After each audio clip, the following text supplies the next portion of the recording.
Bonjour à tous, aujourd'hui je vais vous parler donc de la loi de vitesse d'ordre 1, capsule 2. Donc cette capsule vidéo s'adresse au terminal spécialité physique-chimie.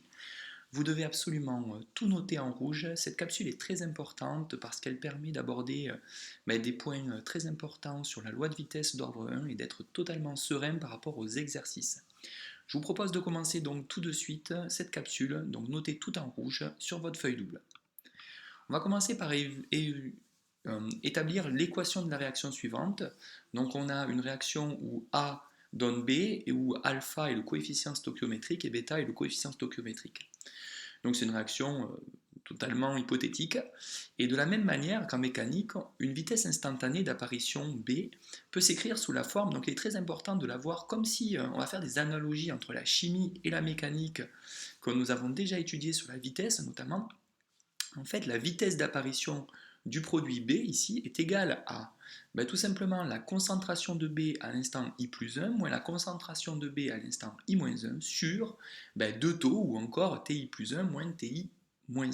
Ce qui nous permet en fait d'avoir, bon déjà c'est une approche très importante parce qu'on voit bien qu'on pourra faire un petit peu la même chose avec Python sur cette partie-là, et aussi garder en tête que c'est finalement des formules qui sont très proches. Ensuite, la vitesse volumique d'apparition, donc la même qui se trouve au-dessus, est définie donc comme en mécanique, c'est-à-dire que quand cette durée devient très courte, on peut imaginer que c'est la dérivée de la concentration de B par rapport au temps. Et donc on pourra écrire que comme c'est une vitesse d'apparition, on aura donc plus dérivée de la concentration de B par rapport au temps. Donc déjà, essayons de définir toutes les variables, les grandeurs. Donc ici, vous avez la vitesse volumique d'apparition en mol par litre par seconde. Le signe plus indique l'apparition du produit B. Ensuite, ça c'est une petite variation de temps et ceci est une petite variation de concentration en quantité de matière du produit B en mol par litre. Bien entendu, vous pourrez garder en tête que cette notation peut aussi se dire dérivée de la concentration de B par rapport au temps. On peut donc maintenant de la même manière, cette équation suivante, vous n'êtes pas obligé de la réécrire puisque vous l'aviez juste au-dessus, mais là on va évoquer maintenant la disparition du réactif A. Donc de la même manière qu'en mécanique, une vitesse instantanée de disparition de A peut s'écrire, donc cette formule il faut la connaître par cœur comme l'autre. La vitesse de disparition c'est moins la concentration à un instant I plus 1, moins la concentration à un instant I-1 sur deux taux ou encore TI plus 1 moins TI-1. Alors pourquoi on met un signe moins? Déjà parce que la vitesse reste positive ainsi, parce que la concentration décroît au cours du temps, et donc forcément on met un moins pour avoir une vitesse positive. De la même manière, la vitesse volumique de disparition du réactif A peut être définie du coup comme étant moins la dérivée de la concentration de A par rapport au temps. On peut l'écrire aussi de cette manière.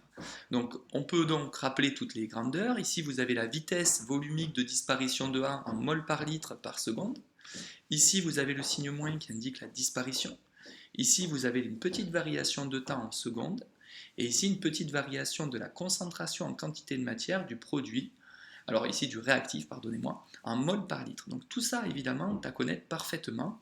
On peut aussi écrire dans le langage courant que la vitesse de disparition de A est égale à moins la dérivée de la concentration de A par rapport au temps.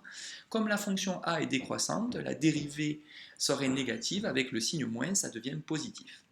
On va ensuite évoquer ensemble la loi de vitesse d'ordre 1.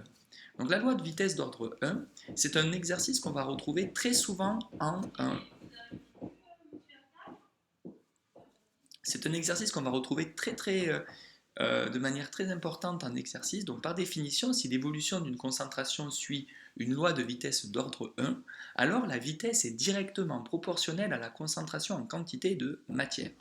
Donc déjà, premièrement, alors il y a des petits travaux chez moi, vous risquez d'entendre des petits bruits, c'est pas bien méchant. Donc la vitesse est proportionnelle à la concentration de A à la puissance 1. Donc cette année, vous n'avez qu'à étudier la loi de vitesse d'ordre 1. Donc si elle était d'ordre 0, on mettrait concentration de A à la puissance 0, ou si elle était d'ordre 2, la concentration de A serait à la puissance 2. Cette année en terminale, vous n'avez qu'à étudier la concentration de A à la puissance 1, puisqu'on étudiera seulement des lois de vitesse d'ordre 1. Donc on peut donc écrire que la dérivée de A, donc la vitesse de disparition de A est égale à moins d de A sur dt, ça ne change jamais, quel que soit l'ordre de la réaction. Et par contre, quand l'ordre de la réaction est de type 1, ben c'est proportionnel à la concentration. Donc on peut réécrire donc que moins d2, la concentration de A sur dt est égale à K fois A. À la puissance 1, on n'est plus obligé de l'écrire, donc ça devient ça. Et là, on reconnaît quelque chose de très important en physique ou en chimie, ça s'appelle une équation différentielle. On reconnaît bien cette forme puisqu'on a la dérivée de la concentration de A par rapport à dt, plus K fois la concentration de A égale 0. Ceci est une équation différentielle d'ordre 1 sans second membre. C'est à reconnaître et à connaître parfaitement, non pas la formule ici, mais à savoir retrouver du moins. Alors, la solution de cette équation différentielle du premier ordre. On sait que quand on a une équation de cette forme, la solution de cette équation différentielle s'écrit concentration de A est égale à concentration de initiale fois l'exponentielle de moins kt. Donc quand on a cette forme, là je vous propose déjà dans un premier temps de l'accepter, cette relation, et on la reverra de manière beaucoup plus mathématique quand on abordera l'électricité. Donc déjà accepter que cette équation différentielle a une solution à droite de la forme concentration de A est égale à concentration initiale fois exponentielle de moins kt. Donc ça s'appelle la solution de cette équation différentielle. Alors, cette année, vous allez avoir un peu quelques jeux à savoir faire. Vous allez devoir être capable d'identifier si l'évolution suit ou non une loi de vitesse d'ordre 1. Donc il y a plusieurs méthodes, en tout il y en a plusieurs, donc en tout il y en a 5. La méthode 1, c'est la méthode de la modélisation de la fonction exponentielle. Donc ça, c'est assez simple, il faut être en travaux pratiques, c'est son seul bémol. Cette méthode consiste à tracer la concentration de A en fonction du temps, et pour constater sa disparition. Cette méthode est très efficace. Le seul bémol, il faut un logiciel tel que Lattice Pro ou encore Excel. Cette méthode ne peut donc pas être employée au baccalauréat à l'écrit, puisque aucune calculatrice ne va vous permettre de calculer la fonction exponentielle. En travaux pratiques, c'est tout à fait possible. On connaît par exemple la concentration de A en fonction du temps, et on modélise cette évolution. Ainsi, la modélisation permettra de valider ou non le modèle. Si c'est une modélisation affine ou linéaire, ça ne va pas coller avec ce modèle de décroissance exponentielle. Donc première méthode, elle est très forte et très intéressante, mais il faut être moins en travaux pratiques, bénéficier d'un logiciel de calcul tel que Lattice Pro ou Excel. La deuxième méthode, c'est la méthode de la modélisation de la fonction logarithmique népérienne. En effet, c'est une méthode très très largement employée, même au baccalauréat. En effet, les calculatrices sont capables de tracer des fonctions affines. Notamment, ln de a est égal à f de t, c'est une fonction affine. On vous fera la démonstration dans quelques instants. En effet, si la cinétique est d'ordre 1, la relation entre la concentration de a et le temps est une fonction affine de la forme ln de a, concentration de a, est égale à ln de la concentration initiale de a moins kt, où k étant le coefficient directeur, enfin plutôt moins k le coefficient directeur, et k s'appelle la constante de vitesse, elle s'exprime en seconde moins 1, et l'ordonnée à l'origine c'est ln de la concentration initiale, ici. Donc c'est assez simple à remarquer. Donc si on arrive à montrer que le logarithme népérien de la concentration de A est une fonction affine en fonction du temps, on peut donc affirmer que cette loi est d'ordre 1. Donc ça c'est super parce que c'est un moyen très très couramment utilisé. Alors comment on est arrivé à trouver ça? Bon, ben, évidemment on est reparti de la solution de l'équation différentielle, on va utiliser le logarithme népérien, que l'on va mettre à part, on a le droit de dire que ln de A égale A, et donc écrire ln de A égale ln de A. Donc ça, jusque-là, on a écrit de part et d'autre ln de A. Puis après, on utilise l'outil mathématique que vous devez connaître, ln de x fois x égale ln de x plus ln de y, ce qui va nous permettre d'avoir ça. Et rappelez aussi que ln d'exponentielle de x, c'est ln cx. Toutes ces relations en bleu sont à connaître parfaitement en mathématiques. Ainsi, on arrive à cette expression. On retrouve bien que ln de A est bien une fonction affine du temps où k est la constante de vitesse et qui s'exprimera en seconde moins 1. Méthode 3, on peut aussi regarder directement l'unité de la constante de vitesse k. Alors ça serait un exercice très facile du coup, puisque en utilisant cette méthode, elle est extrêmement simple, puisque si l'énoncé fournit la constante de vitesse k, alors qu'il s'exprime en seconde moins 1, ou minute moins 1, ou heure moins 1, alors la vitesse est d'ordre 1. Cependant, la quasi-totalité des exercices que l'on rencontre ne donne pas cette information, sinon la résolution serait trop facile. Ah, si k est en seconde moins 1, l'ordre est 2, et la vitesse de l'ordre est 1. Bon, ça serait un peu évident. La méthode cadre consiste à modéliser la fonction linéaire, c'est-à-dire la vitesse de disparition du réactif est proportionnelle à l'apparition du concentration de réactif. En réalité, ça consiste à utiliser cette formule. Bon, cette méthode est aussi employée dans les exercices.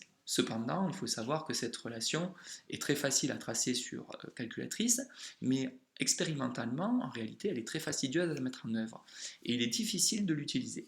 Donc il est fastidieux expérimentalement d'accéder à la vitesse volumique d'apparition. Bon, on va dire en exercice, il est tout à fait envisageable d'imaginer qu'on trace la vitesse en fonction de la concentration de A et que nous ayons la modélisation suivante. Ainsi, V est bien proportionnel à A et dont le coefficient directeur est K. Bon, c'est tout à fait probable de trouver ce genre d'exercice, mais je pense qu'on sort un petit peu des clous au niveau d'un exercice, d'un travaux pratique en tout cas. Et puis enfin, la dernière méthode, c'est en utilisant les concentrations initiales. Si en modifiant les concentrations initiales des réactifs, le temps de réaction reste le même, la cinétique est d'ordre 1. En effet, il y a quelque chose, c'est une méthode très utilisée aussi au baccalauréat. En effet, après démonstration à savoir retrouver, on va la faire tout à l'heure, on constate que le temps de demi-réaction ne dépend que de la constante de vitesse K. En effet, ça, vous pouvez l'apprendre par cœur, T1,5 est égal à ln22 sur K, c'est à savoir retrouver. On voit que le temps de demi-réaction ne dépend que de la constante de vitesse. Et donc, en réalité, quelle que soit leur concentration initiale des réactifs, cette fois, le temps de demi-réaction ne change pas. Ça, c'est un point important pour une cinétique d'ordre 1. Donc ça va à l'encontre des facteurs cinétiques ici, hein, mais pour ce cas-là seulement, hein, pour les concentrations initiales de réactifs. Donc ici, on va faire la démonstration, évidemment, en se mettant à T égale T1,5, eh bien, la concentration initiale de A est égale à la concentration initiale divisée par 2. On voit qu'on peut les simplifier, on aura 1,5 égale l'exponentielle de moins 4T, et on va utiliser le logarithme népérien, comme on avait fait tout à l'heure. Ainsi, on retrouve ln2 exponentielle de x donne x, et retrouver t1,5 égale ln de 2 sur k. Voilà, la capsule vidéo est terminée, je vous propose maintenant de tout écrire et de tout maîtriser. Bon courage!